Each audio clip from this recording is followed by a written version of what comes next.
It's Sunday night, and you know what that means. Ringside Heat is on the air on Newstalk Sauga 960 AM. Ladies and gentlemen, my name is Lex Tan, host and producer of the show. Follow me at Lex Tan Media. Follow the show at Ringside_Heat on all social media. It is a day to talk about AEW, as AEW was so gracious and so kind to us to give us interview time with Adam Copeland last Monday night, which was posted to our socials and also YouTube on Tuesday night. And as well, Jose and I were able to attend AEW Dynamite and Rampage tapings at the Coca-Cola Coliseum, thanks to courtesy of AEW as well. So thank you, John Schneider, and thank you to everybody at AEW for being so gracious to us here at Ringside Heat and to Sauga 960 AM. And speaking of the interview, we wanted to post that. We did post it actually on our social media, but if you haven't gotten to YouTube yet, haven't listened to it, you can listen to it right here, right now on the radio. And for those of you watching on YouTube, we're going to have the link to the Adam Copeland interview in our description. So follow that if you want to listen. But for now, we are going to listen in on John Dawson and myself, Lex Tan, interviewing Adam Copeland, the Rated R superstar. Ladies and gentlemen, welcome to Ringside Heat, a special segment of Ringside Heat for the radio and for our social media. You can follow us at Ringside_Heat. And of course, you can follow Sauga 960 AM at Sauga 960 AM and follow there and listen to their programming live, sauga960am.ca. And we at Ringside Heat, we are so excited, we're so blessed, and we're so very, very happy to be able to welcome one of the greatest professional wrestlers, not just of Canada, but in this generation, and I might say one of the Mount Rushmore of professional wrestlers of all time. I'm Lex Tan. Alongside me is John Dawson, and our guest today is the Rated R superstar, Adam Copeland. Adam, welcome to Ringside Heat. Thank you so much for being here with us. Thanks, man. That was a whole lot of words. I was like, is he going to breathe? No, he's not. No, he's not. Thank you. Thanks for having me. Yeah, it's a pleasure, man. First of all, thank you again for being here, and your homecoming. You're coming home. You're coming home here to Toronto, and main eventing. Yourself and Christian an I Quit match on AEW Dynamite and for the TNT Championship, which is crazy to me. So congratulations, and really looking forward to seeing you guys do your work. Yeah, this is it should be a fun one. You know, I don't know if we both ever thought we'd get an opportunity to perform against each other in Toronto again. I truly didn't know if I'd ever perform in Toronto again either. So this for me, it's not a surprise, but there was a point in time where I was like, okay, I might not perform in Toronto again. So to get to come back and do this and be against Jay, it's kind of mind blowing sometimes if I actually stop and think about the entire road and just everything in this last 40 years that we've both gone through professionally, what we've gone through personally. So to end up back here, this seemed like the no-brainer, the place to have as the culmination of this thing. At least I think. It's 100%. The story's beautiful, man. It's really, love watching the way you're digging into just this whole story has been just wonderful to watch. Usually the best stories have a lot of truth in them. And this one has so much because we met in the 6th grade, Yeah. Mm-hmm. Now I do get the impression though that the turtlenecks are a bit of a trigger. I don't know. I feel like that's been the, that's been the reason. That's what's all behind this, man. the turtlenecks are a choice. When I saw Shade and Wayne coming out of them too, I was like, oh my God, here they go. You should show up in the turtleneck on Wednesday just to meet him. Really get into that vibe. Just like get into his head. Yeah, man. Yeah, 100%. And also show that I look so much better in them. yeah, exactly. Precisely.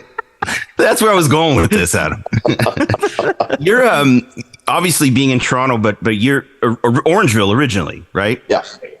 So I'm an Aurora boy, live in Newmarket now, but I had a trailer, my camp that for years. I was about 50 minutes from Orangeville. And so I spent quite a bit of time. I love the downtown there. It's just such a beautiful little town. And do you mind if I just share one quick story about Orangeville with you? Yeah. We went to a bookstore there, Reader's Choice, rare books, and my kids, who are huge fans, all they could say to the owner was like, "We know Adam Copeland's from Orangeville." Like, they're like, "Is he here?" You know, and they say, "No, but your mom used to go in and buy you books from Reader's Choice." And so they just couldn't wait to buy books from the same place that you got books. So not only did you foster their love of wrestling, but their love of literacy, Adam. I'm all about the love of reading. So, if we got kids reading, amazing. 100%. I still go back every time I go to Orangeville. That's one of my stops because they have used hockey books that I can't find in the States. It's crazy. The collection was amazing. We got like some Jules Verne, like old edition of like really, it's a beautiful store. There's like some awesome stuff in there. Yeah. Couldn't recommend it enough. And it's just, you feel like you just walked, it's just a maze. Like it's just, there's stuff everywhere. And kind of going into a different era too. 100%. Yeah. No, we spent it's nice probably to, the bet. It's always nice to go back. Yeah. And we had brunch at Angel's Diner several times too. Oh yeah. Did you get the female bacon? Of course. Yeah. And the schnitzel. I tried the schnitzel too. It was pretty, pretty killer. Oh, now you guys are making my mouth water. I got to go there tomorrow. Jeez. Yeah. Highly recommend. Drive for me. I'm in Scarborough right now. Yeah. Oh, there you go. So I had to share the Orangeville connection with you, man, because it was a pretty nice one. Nice. I should have asked this off the bat though. How are you doing? I'm doing great. I really am. I'm having a blast. I'm having fun, and that's truly become my only rule in life. Is if it's not fun, I'm not doing it. And that was really the impetus for coming to AEW. I looked at the roster. And I just thought, oh man, there's so much fresh opportunity there. There's so many people that I've never, just created with. And that was super exciting. Like I looked at the roster and it's like, okay, there's Hangman Adam Page, there's Moxley, there's Claudio, there's Samoa Joe, there's Kenny Omega, now there's Will Ospreay, now there's Okada, there's the Young Bucks, there's FTR. I've never touched any of those people. Yeah, that's so true. Yeah, that's nuts. Yeah. Joe and I have been in this industry for how long, and we've never crossed paths. So to be able to look at that and go, right, that seems like a couple of years worth of fun right there. It's got to be revitalizing to feel like you're painting with a whole fresh new palette now. You know what I mean? Just as an artist in the craft of wrestling. I think more than anything, it's a blank canvas. Yeah, there you go. Even better. Blank again. And, and I felt like with WWE, I kind of painted all there was to paint. There wasn't really any. Anyone would argue that. Yeah. There's no more blank spots in the canvas, And for a guy like me, wired the way I am, especially at this age, I had to find something to bite into that was really going to get me, jazzed to be able to physically and also mentally pull off continuing to do this. And, again, it wasn't a bad place to be, but it felt like a new place offered, again, that blank canvas. Yeah. Well, I think, and even just your energy seems different the minute you came in there. It was jumping off the screen at me. It was really cool to watch. Like just there's a different grittiness to you in the way you're delivering the promos. Feels more integrated, more personal, and there's just a great vibe, It's been fun. It's been fun to kind of what I didn't want to do is do a complete polar opposite of the character that everyone's known in this incarnation of the comeback, right? So I was like, okay, I don't want to just flip everything on its head. I tried that before with Judgment Day, and the crowd just they weren't buying it, right? So it's like, okay, how do I tweak this, make it a little bit different, make it a little bit grittier, make it a little more, sandpaper, and then maybe going forward, start to tweak some things here and there. But in doing that and making that move, I want to keep enough of the same things so that people, if they're flipping through channels, would go, oh, wait, hold on, and still know, okay, that's the same person. So that was part of my choice in coming in, was to not delineate too far from what got me to where I am. But it's going to be fun to play with that going forward. Especially when you put the hat on, we put the toque on. I was like, that's Darkest Timeline, Adam Copeland right there. That was the toque comes on, look out. Yeah, that was it, man. You were serious. It was pretty killer. Yeah. I was like, that's scary. That's something actually that actually kind of leads into what I'd like to ask you next is that because you're talking about the craft and us here on the show, John, myself, we've been involved in the indie promotions here as commentators here and starting to build that up and the craft. That's the thing is like one thing that I've always admired about what you've been able to do is that it's not a nostalgia act with you. You're relevant. You're 100% relevant. You've adapted. You've evolved your craft over the since the time that you've come back. And I want to know, like, what are how are the things that you feel like your craft has evolved and the way that you paint? I think being off for 9 years, being retired for 9 years really helped with that because I went through a lot of changes. I became a father. That changes you and lived a lot more, responsibility and everything that comes with that and everything that you learn in doing that. I acted while I was off and I picked up a lot of things from that to bring back with me. And I started looking at promos differently. Now I look at them in like an audition or a monologue as opposed to a wrestling promo.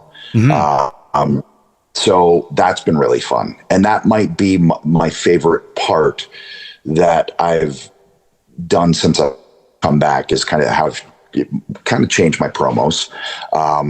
That would be the thing to me that I feel like I put the most work into kind of trying to change. And I'd like to think I've always been a guy who can adapt to the opponent, whether it's you're wrestling Paul White or whether I'm wrestling Daniel Garcia. I don't necessarily have a style that forces people to adapt to me.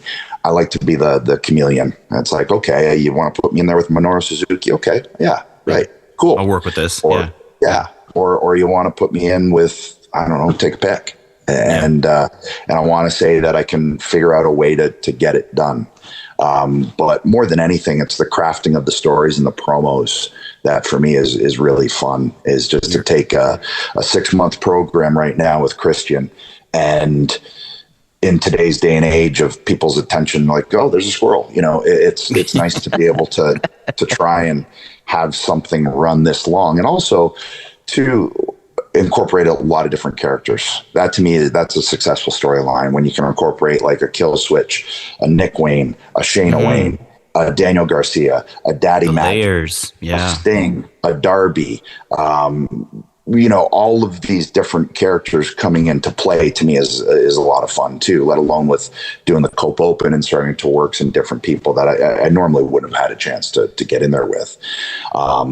That's been really fun to me. And I've had a blast getting in with such young guys and if anything, just trying, if they can take something from it, even if it's just listening to that audience or whatever seed it is, hopefully you can drop it there and they can water it kind of thing. Because when I would end up working a guy like Bad News Brown, man, I just soaked it all in. Yeah. Do you find you're in more of a mentorship position, like whether sought or unsought? I think in coming back, that's been the case. And it was kind of the case even before I retired too, because by that point it's pretty deep into a career. And, and if I look at, I've been opening dark match, I've been main event of WrestleMania. So, and every point in between. Everything in between. So when it comes to crafting stories, when it comes to even just the business side of things and trying to figure out, what's going to appeal to a certain demographic or just a lot of different intangibles that you don't necessarily think of. There's also the art of working for television and always knowing what camera's live. That one blows me away, how you guys do that. And it's almost like imperceptible in how you're telling your story in ring, but your constant awareness of just that other space. That just comes with reps. It really does. Reps and comfort with those reps and confidence. An audience can read confidence and they can read lack of confidence. They might not exactly know why, but they're going to know something's off. If there's one place I feel comfortable, it's in a wrestling ring. Wow. Yeah. I should hope so. You're kind of amazing at it. If not, I should probably. Yeah. Like, dude, I don't know, man. It's like, you're still guessing that at this point. You're acting though, Adam. I got to tell you, my wife, who is a huge fan now, I've been working on her for a few years, but we were big Haven fans. And this character shows up. She's like, wow, I think I've seen that guy before. I'm like, yes. Yes, you have. And, You know him. Yeah. But she loved you in Haven. So did I. Loved you in Haven, man. Like I'm rewatching it now. It's just a great show. I always say Haven was kind of like my high school, I felt like, in terms of acting, where I still didn't know what I was doing, but thankfully everyone was wide open and receptive to teaching me. Seems like that would have been a fun group to work with. It really was. We all lived in the same little town, Chester, Nova Scotia. We all started having kids. That's where my family's from. That's amazing. We'd have potluck dinners. It was really, really Kaylee's in the kitchen singing the tunes, right? Yeah, it was so nice, And I realized, that's the anomaly, because it's not usually that way, And I've had blasts on everything else I've done too, whether it's Vikings or Percy Jackson, or it's been a lot of fun. And Percy Jackson, again, hats off to you in that one, man. Yeah, it's been fun. Just in that, I do feel like it's given me new tools going forward in wrestling. So, and I know what it helped bringing from wrestling to acting, because if there's a battle scene or a fight scene, we'll walk through it once and it's like, okay, I got it. I'm like, got it. Yeah. I got it. We're good. I've heard before that they're always blown away by wrestlers because of just the sheer, like, you guys, there's no fatigue. You're so used to just running and going, like, yeah, let's just do this. You can go at a pace that blows people away who work with you as actors. I feel like I've heard that before. Well, if one thing wrestlers are, or we're not spoiled. We generally, we're independent contractors, and for the most part, we've probably had to do most everything on our own. Yeah. And that goes to managing your road trip. That goes to managing all of it, let alone your taxes, your business expenses, your everything. You're your own company. And it's amazing training going into anything else. When you get to a set and you walk in a trailer and they got your clothes hung up, and they got food waiting for you. Whose is this? That has been set there. It's like, okay, this is a lot easier. Cool. Hopping in a car after wrestling Mark Henry. Grabbing the Burger King. Yeah, it's like, okay, what's open? Wendy's. Sweet. JBC's all around. So it's different experience. Yeah. Totally. That's so good, man. No, it's just amazing watching everything you're doing. Like, huge fans. I appreciate it, guys. Thank you very much. Yeah. And before we go, actually, Adam, we do kind of 5 faves with our guests. So the first number 1, your favorite cheat food. Cookies, donuts, and cheeseburgers. Ooh, okay, nice. It won't be all at the same time, but it'll be one of those 3. Okay. I started to think, like, okay, what are we stacking here? The cookies become cheese. Yes, there you go. Number 2, for your favorite music that's not Alter Bridge. It's the Beatles. Yes, it's the Beatles. The first time my girls heard the Beatles, they went, "Dad, what's that?" Oh, wow, that's the Beatles. They're like, "Can you turn it up?" I'm like, "Yep." It was amazing. Like, instantly they heard it and we're like, "Hold on, what's that?" Yeah. But I mean, they're always going to be there. Pearl Jam, Foo Fighters. Yes. There's other bands, Avett Brothers. I listen to so much. Mm-hmm. Can I ask you one musical question, Lex? I'm sorry to interrupt, but because I think you and I grew up around the same time in similar places. Were you ever a Tragically Hip fan? Yes. Yeah. There was a time when they first came out, when I first heard New Orleans is Sinking, I was like, I don't know if I fully. It was an acquired taste. It was an acquired taste, right? But then as they started getting to like fully completely, and I was like, oh my gosh, wow. Mm-hmm. Oh man. Yeah. For me, it was Road Apples. When I saw them on the Road Apples tour, I was like, yeah. Oh, you saw them. Well, I think I saw them 5 times. I was. To see them, wow. It was a treat. Gordy being Gordy in front of an audience. Yeah, that's something. Yeah. Yeah. Nice. Sorry, I had to jump in with that one. All good. Number 3, your favorite Greek mythological character who's not Ares. Oh man, I was gonna say, well, Ares. I mean, I think you kind of got to go with Zeus. Yeah. You know? Yeah, I feel like Zeus. It's That's Zeus. a pretty safe bet. Yeah. Yeah. Yeah. Number 4, your favorite family-friendly non-wrestling activity. We go for walks with the dogs. We go hiking with the dogs, and that's always amazing fun. My girls love to sit down and watch the Maple Leafs with me now, which is just warms my heart so much. Like, You're doing well, sir. You're doing well. You're doing well. Yeah, I got 2 Leafs recliners, and they hop in with me, and we sit in one recliner, and they watch now, and they get it. They're like, Yeah. You know, I came up for the All-Star game. I played in the celebrity ball hockey game, and I got a hat trick. Right? Not that I was lucky about Nice. at all. I got a hat trick. And I said to Lyric, my oldest, I was like, honey, I got a hat trick. She goes, oh, those things Austin Matthews always gets? Yep. Yeah, those. Yep. All right, go to bed. That's fantastic. And number 5, your favorite TV show at the moment. Oh, gosh. Oh, man. What have I been watching recently that I've really enjoyed? I just started watching this one called, I think it's The Tourist on Netflix. It's from Australia. Yeah. It's quite interesting. What was I watching before that? Haven. Yeah, I haven't watched Haven in years. But gosh, I know there's other things that I really enjoy, and I'm just forgetting right now. Yeah. But what I will say is watching Percy with my family was so much fun. That must have been amazing. Yeah. And I'm not just trying to plug my own thing. We would have watched it if I was on it or not, because the girls love it. Absolutely love it. And that's been such a cool byproduct of this, is I've had teenage girls coming up to me again. And that hasn't happened for a long time, going, are you? And when it first started happening, I was like, okay, they're either going to say, you know, are you Adam Copeland? Are you Edge? And it's like, you guys got the hat trick at the celebrity ball hockey tournament? Are you that guy? Yeah, are you that guy? One time with Austin Matthews does every other night. That's got to be you.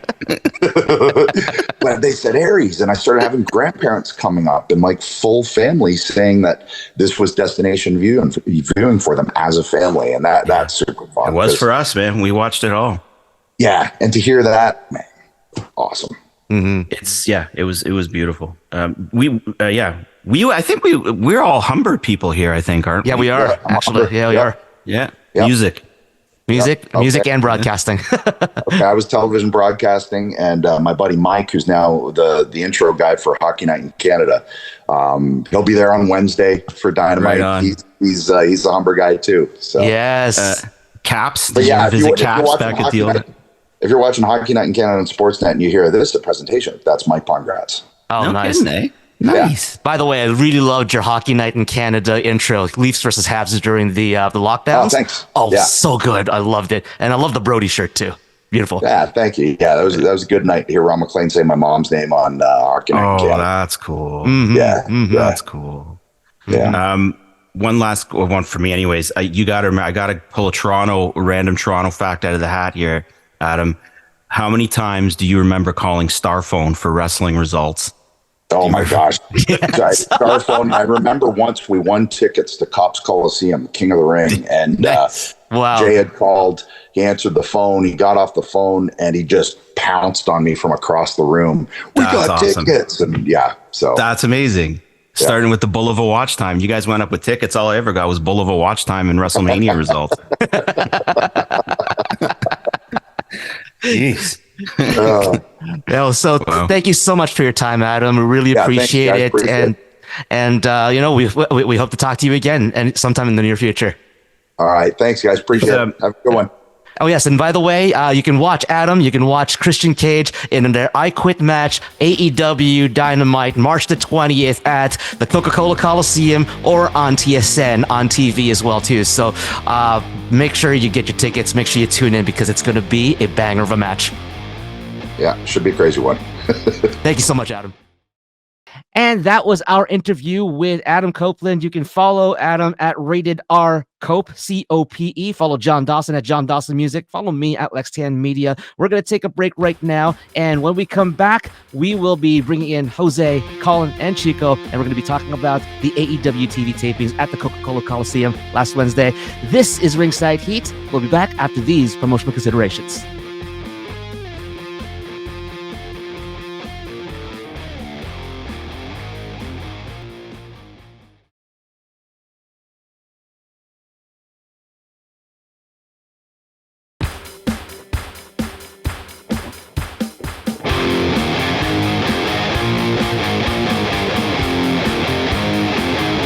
And welcome back to Ringside Heat, a News Talk, Sauga 960 AM. Lex Tan with you here for the hour of wrestling talk here on Sauga 960 AM. And I'm joined with the ring crew members of, first off, our sports journalist at Taboada 93, Jose Taboada. We've got at Risen 72, our AEW expert and fighting a smile again when it comes to this wrestling thing, Colin Dodge, as well. AEW, sorry. and our wrestling memorabilia expert at Coca-Cola, Chico Nuguid. Guys, welcome to the show. Woo-hoo. Howdy. I was getting ready for another like Blue Jays banter again. Like I'm still so in pain. But you know what, everybody? You know what? Today, broadcast day is a special day because it is the birthday of our very own Colin Dodge. Happy birthday, Colin! Happy birthday, sir. And we can actually sing happy birthday because it's out public domain. I don't think I want to do that, but happy birthday, buddy! I want it. Let's go. I only got so much time. I'm waiting. Happy birthday to you. Okay, we're just gonna sing happy birthday to you. Happy birthday, dear Colin. Happy birthday. I do prefer the Ramones version from The Simpsons, but that's okay. It'll do. It's fine. Is it the Lisa's the one sung for Lisa? Oh no, that was a Michael Jackson The Ramones thing. have nothing to do with that. That's Michael Jackson. Come on. Sorry, how can you confuse Michael Jackson and the Ramones? Seriously. Colin, it's your birthday. Well, remember what he told? Remember what he said about Jose last week about the Blue Jays thing. So was that? Remember what I said about last week with you and the Blue Jays, Jose? It hurts. Yes. I don't want to repeat it. It's just painful. It's just painful. Like I was gonna ask, but I don't want to ask anymore. No, don't. No. It was just a reminder that I was not born when Joe Carter hit his home run. I was born 2 months after Joe Carter hit his Game 6 home run to win the World Series for the Toronto Blue Jays in 1993. You know, every time I hear Joe Carter now, I think, do you have joint pain? Then take some glucosamine chondroitin. Well, I am now at the nice ripe old age of it doesn't matter that I do have some joint pain, but I'm working on it, so it's fine. Yeah. But I have been streaming all weekend. I am an Extra Life streamer. Yes. I still have birthdays thanks to places like Sick Kids Toronto that I raise funds for. For sure. So I've been streaming all weekend. I might be streaming while the show's on, but that's why I'm on the show, so I don't have to listen to the show. But good thing you can bilocate. Good thing you have the power of bilocation. Exactly. Plus, everything goes up on YouTube later. So Risen 72 on YouTube and Twitch and Instagram and Twitter. That's what it's still called. I don't care what it says. And Threads as well. So find me, find all the information, help me donate. I'm matching up to $100. I got birthday money. Help me spend it. Let's go. Also, AEW happened in Toronto. Yay. That's right. And that's what we're going to talk about right now. That was a lot of fun. Any games you're streaming specifically? Oh, it's all Final Fantasy VII Rebirth, which means Lex can't watch because he doesn't want to get it spoiled for himself. Yeah, I can't spoil it, man. Can't spoil it. I have seen some scenes, and I'm very happy with certain scenes I've seen in that. But let's talk about something that I was very happy with. You listened in the last block you listened in the last block the interview we had with Adam Copeland. Again, thank you to AEW, thank you to AEW's media team, and thank you again, Adam Copeland, for being so gracious with your time. And as a result, AEW gifted myself and a +1 with tickets to the Coca-Cola Coliseum and AEW's TV tapings of Dynamite and Rampage. And Jose and I were able to go, and we had some great seats. It was a fun night of wrestling, and it was just heartwarming to see two best friends fight each other for that TNT championship. And also hockey fighting each other. Yes, yes. I had a beautiful date this past week, and and again, a big thank you to AEW for that. And boy, the seats were incredible. But I think to be as well, you can't go wrong with the Coca-Cola Coliseum. No matter That's where true. you were going, what I was not expecting, and I probably should have expected it because it's a weekly show. We gotta stop pyro in those small arenas. Oh my goodness. Not that it's a bad thing. I love pyro on shows. I think pyro enhances it, and you guys are gonna see what I mean by that in 13 days. Believe me, like the pyro at a show, it's fun. But I'll tell the audience, during the show, I would get texts from Jose going, does so-and-so have pyro? Do they have pyro? And I'm going, I'm not sure. I'm pretty sure Christian doesn't because he has about 1 million names in his video entrance. So they don't want to block that. But every match, who has pyro? I'm like, just you're trying to like brace yourself. I was bracing. Ask Lex. And again, the reason, and now again, I have openly said it on this show, and I have no problem saying it again. AEW is a company that I don't follow on a weekly basis. I keep up with the general things, but like the smaller details, I'm not crazy familiar. So I went in essentially blind, which, by the way, I think that's a lot of fun. I feel like a new wrestling fan being introduced to something new. Like when I've taken my friends to their first wrestling shows, they don't know what to expect. They don't know what's going on. That's the experience that I got, and I'm so happy that I did because it's great to see. For example, Swerve Strickland's entrance. Holy heck, is that entertaining? That was so much fun to see everybody dancing, and I just love the scenes of a crowd together because that's what wrestling's all about. Just everybody having fun, no matter who's good, who's a good guy, who's a bad guy. It's entertaining. So that's why I kept texting Colin and the reason why I wouldn't have if I was in the Scotiabank Arena, for example, right? Like when I was in the Scotiabank Arena for Forbidden Door, it's calm. It's just a lot of like open air that that can absorb the sound basically. If I'm saying that right, dissipate the sound, yeah, right. But at the Coca-Cola Coliseum, especially our seats, good Lord, I thought the pyro was right beside me. The flames that came out of the stage. Whew, I felt bad for those that were in directly in front of the stage because that's hot.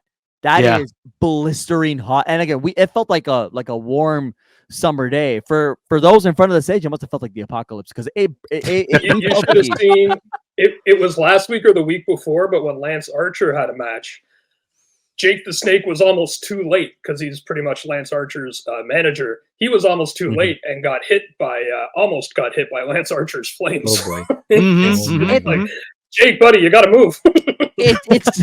But look again, like as you're on DDP Yoga. Let's go. as the fan who's not completely crazy into AEW. What a night! It was truly a very, very fun night.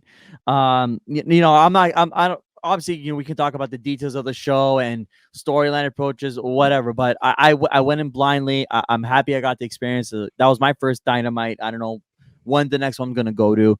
And again, there weren't originally any plans to go either because, again, WrestleMania is on the horizon for us. It's a big weekend for us spending wise. Yeah. As well. So it's not that we didn't want to go. I think all of us made the financial responsibility decision to say, okay, let's not.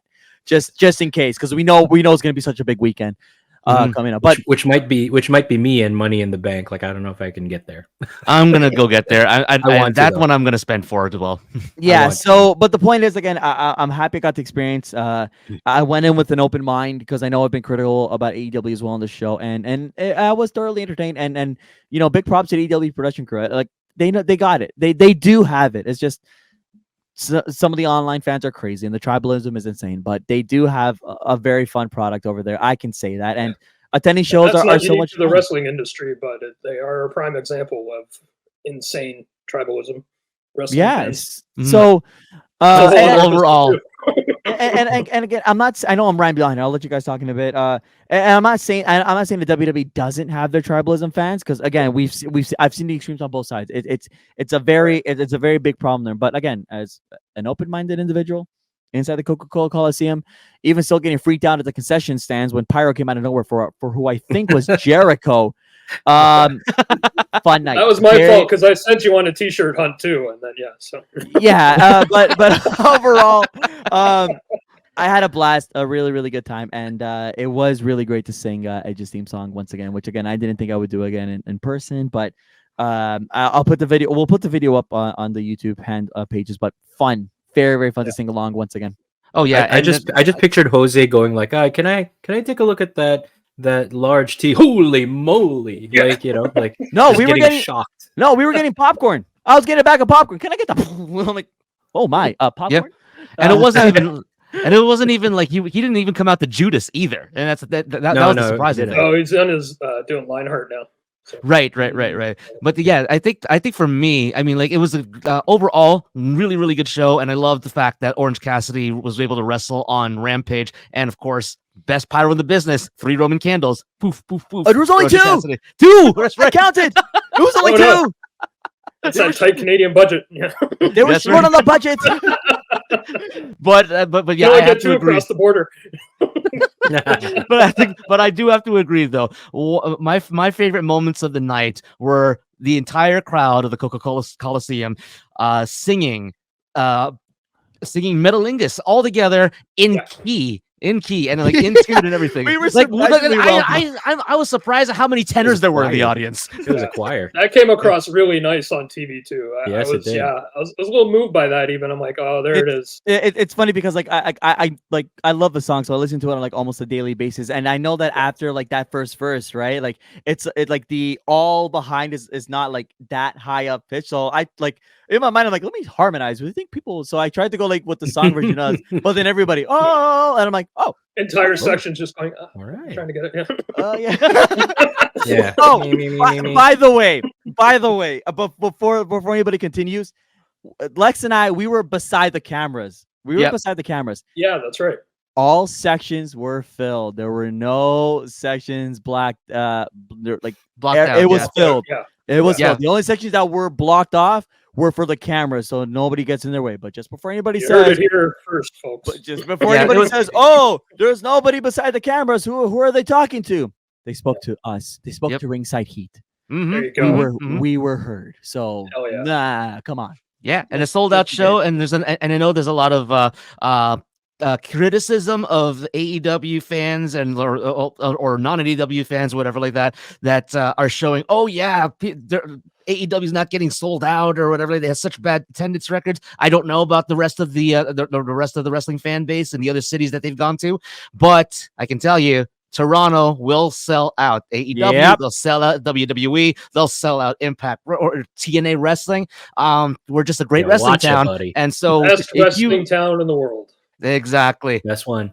That's right. Even Tony Khan said it himself when he came out before the show started. That's right. He said it himself. And he's been around the world. So yeah, he knows. Yeah, he said it's his favorite. It literally said, it's my favorite wrestling town. And we all were happy. We're all happy. I'm happy to take that. Sure. You give us that, TK. Go ahead.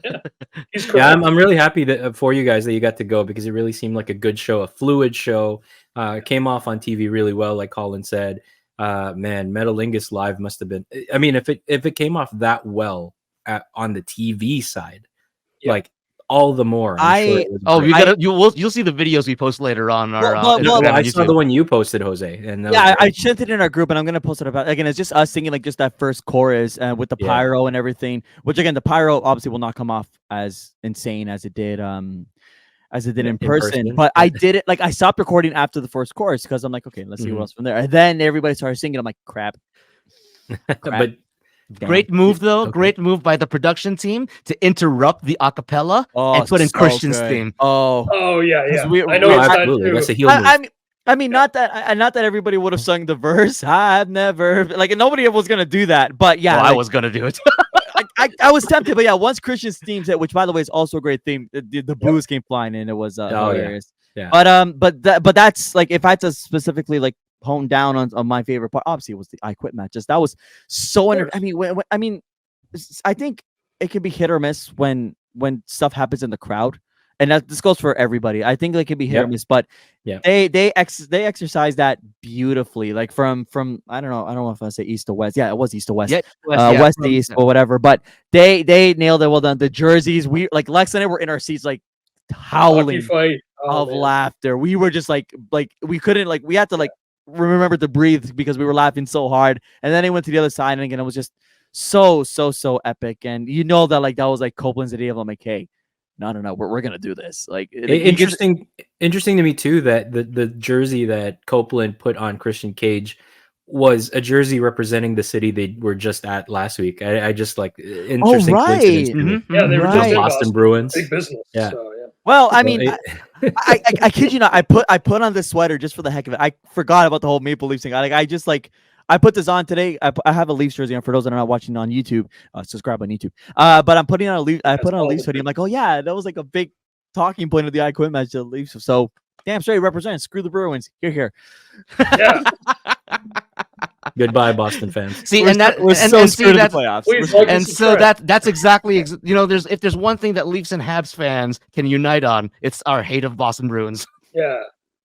Are we screwed in playoff time? Yes. Yeah. Forever, we will always hate the Boston Bruins. Lex? What is hockey? So anyway, go on. And so goodbye to all of our listeners living in the Boston area. Thanks for listening. Ringside Heat at Newstalk Sauga 960 AM. You know what? We do have to take a break, but we can come back here for one short segment on the radio, and then we're going to continue in video podcast and Spotify podcast form after we get off the air on Sauga 960 AM. You're listening to Ringside Heat, and we'll be back after these promotional considerations.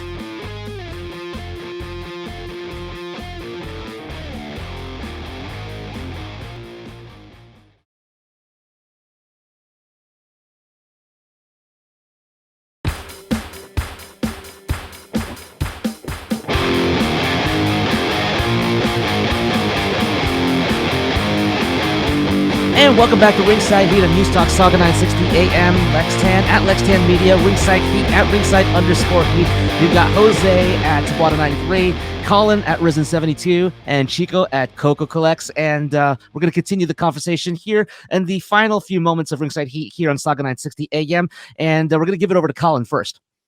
Yeah, I just wanted to point out that aside from Adam Copeland, of course, it's kind of a rise of the villains right now with the championships in AEW. So we've got, I guess he's a heel, but everybody loves Samoa Joe anyway. We've got Toni Storm, who's quite beloved and is actually outshining any face they throw at her, talking about you, Deanna. And it's true. It's so true. And of course, we've got mega top heel that also another one everybody loves is Julia Hart. And, we've got the Young Bucks going after the tag team titles. Eddie Kingston just lost his belt to Okada. And that's okay. They've actually been split into the 3 belts now because he's now defending his ROH belt, I think, against Briscoe soon, if it hasn't happened already.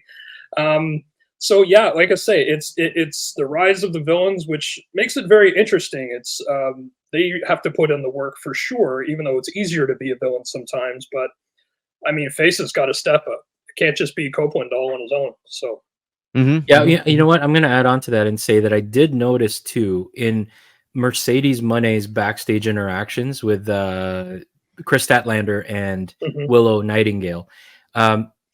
Look, some people are naturally one thing or the other, right? Yeah. I think Mercedes can't help herself. There's a heel in there. Oh, 100%. The only thing I could hear was just Corey Graves in my mind going on and on about how she's going to stab you in the back. That's the only thing she knows how to do. And which is one of her moves, the backstabber. Exactly, the backstabber, yeah. So, So it's coming. I mean, they're just lapping up the adulation because she's a fresh face to the AEW side of things. But it's coming, man. It's not going to take too long, I don't think. I mean, even... Sorry. I didn't mean to interrupt. Okay. Even in WWE, right? I mean, I think when she had her face run in 2016, 2017, it wasn't. It didn't it was fine, but her heel work during the pandemic and even the heel work she did in NXT, far better. So natural heel, just like Orton, all those kind of things, Yeah, short-term face, but Mercedes is going to make a great heel. But my worry is that they won't get to the Saraya Mercedes thing while she's a face, because I think Saraya is the heel right now. So I don't know if they're gonna. I don't know what they're doing with Saraya. I don't know. They gotta put them against each other. Oh, maybe maybe Mercedes is gonna be a heel to Saraya's face pop at All In Wembley. That's my guess. Maybe. Yeah. That's a big match, and that's a good way to kind of frame them. So anyway, I just noticed that too. But good points, Colin. Rise of the heels in AEW. I think for now that's the way to go. Make it interesting, and then let's develop some new faces to chase. I think also as well. I think this is where AEW kind of put themselves in a weird spot because like at least from my perspective, Okada. Like there was no way you give him a loss that quick in his career. I think it was his first AEW match, right? Under the AEW roster. As a West member. I think he was in a title match, but his first singles title match. Right. Because I know he had the match on Forbidden Door, but he was under New Japan, right? But this he was in a tag match with the Bucks. Oh, excuse me. Sorry. Yeah. That's on me. That's on me then. But the point is, like, because the win-loss record is back in AEW, you were not gonna give a loss to him. It's Okada for crying out loud. So I think that they kind of unfortunately kind of shoehorned themselves into that situation, but it's Okada. And the one thing I noticed from the Toronto fans, and I don't know if I'm going to see this moving forward, but I kind of see another Rock situation in AEW, where in the sense that like he's gonna try to play off as a heel. Everybody's gonna want to, they're gonna want to try to make sure that they boo him, but it's Okada. They're gonna cheer him all the way. Then I think it's gonna force a flip in a flipping character. Yeah, a lot of it's fine for Kingston too, because he dismantled the BCC, so there's really not another mountain for him to climb unless he's going for the top titles. So true. Kingston and Joe, that would be cool.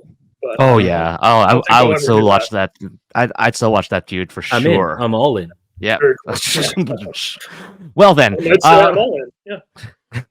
Ringside Heat on Newstalk Sauga 960 AM. We've run out of time here on the radio, but we're going to continue the show on YouTube and as well on Spotify. And we're going to be talking about the latest episode of SmackDown and the confrontation between Roman Reigns and Cody Rhodes and the complications of that, because they're coming off the heels of another epic promo by Dwayne "The Rock" Johnson. And that's going to be complicated as it is, but we thank you for tuning in on the radio. Thank you again to AEW for tickets to the show and also for giving us time with Adam Copeland. Thank you, Adam. Thank you for coming home, and thank you for you and Jay for entertaining us so well on Wednesday night, and thank you for your time with me and John as well on Monday nights when we did the interview with you.